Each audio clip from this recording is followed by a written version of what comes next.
नमस्कार स्टूडेंट्स, आज हम अपने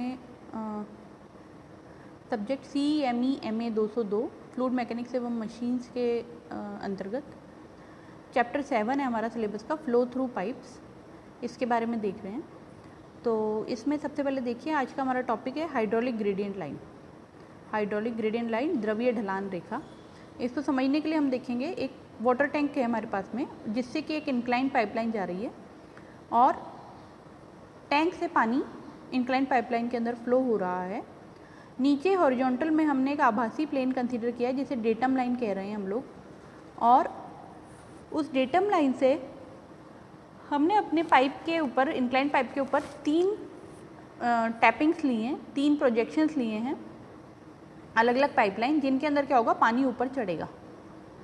ठीक है, तो उन सेंटर पॉइंट्स, टैपिंग के सेंटर पॉइंट्स पे बॉटम से जो दूरी है वो जेड से रिप्रेजेंट करी है हमने। अलग अलग जगह पे हम देख रहे हैं, जैसे जैसे इंक्लाइन पाइपलाइन की स्लोप की तरफ हम बढ़ रहे हैं, वैसे वैसे जेड का मान कम होता जा रहा है। तो Z2, Z3, Z4 आप चित्र में देख पा रहे हैं।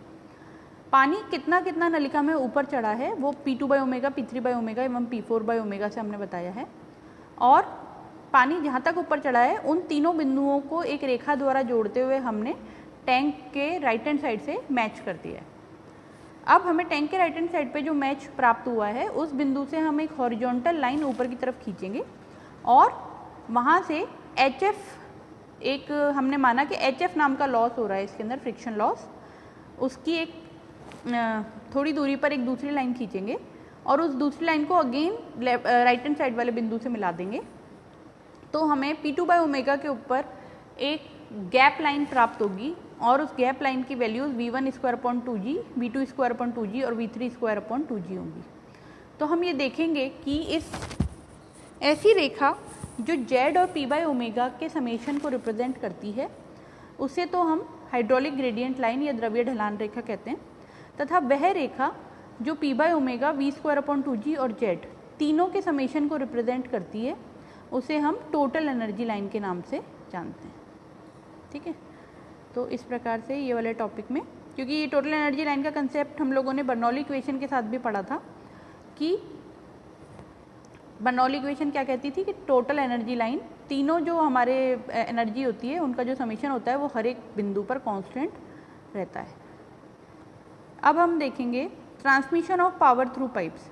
ये वाला टॉपिक सिविल के स्टूडेंट्स के लिए नहीं है, बट क्योंकि मैं एक ही वीडियो बना रही हूँ तो प्लीज़ सिविल वाले चाहें तो इसको स्किप कर सकते हैं। ये ओनली मैकेनिकल और ऑटोमोबाइल के स्टूडेंट्स के लिए है।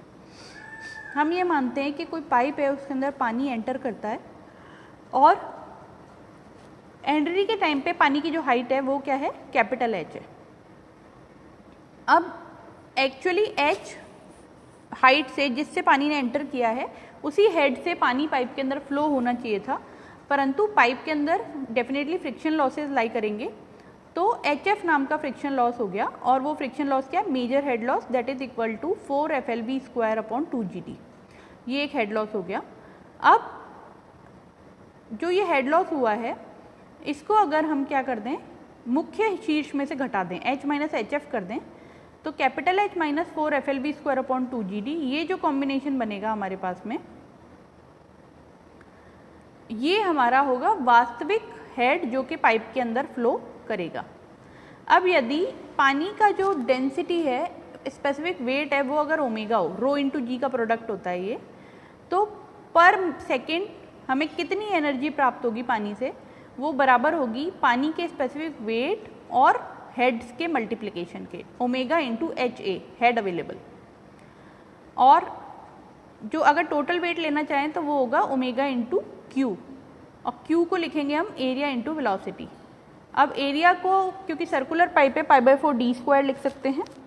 ठीक है, तो हमारा फाइनल इक्वेशन बनेगी omega into π/4d² into V into capital H minus small HF।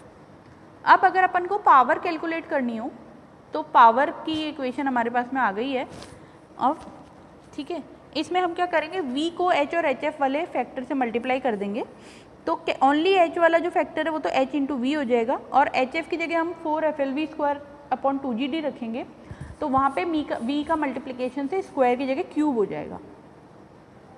अब अगर हम मैक्सिमम निकालना चाहते हैं, तो मैक्सिमा निकालने के लिए क्या करते हैं, हम अवकलित करते हैं मैक्सिमा या मिनिमम के लिए, किसी इक्वेशन को डिफ्रेंशिएट करते हैं, अवकलित करते हैं और फिर उसको 0 के बराबर रख देते हैं।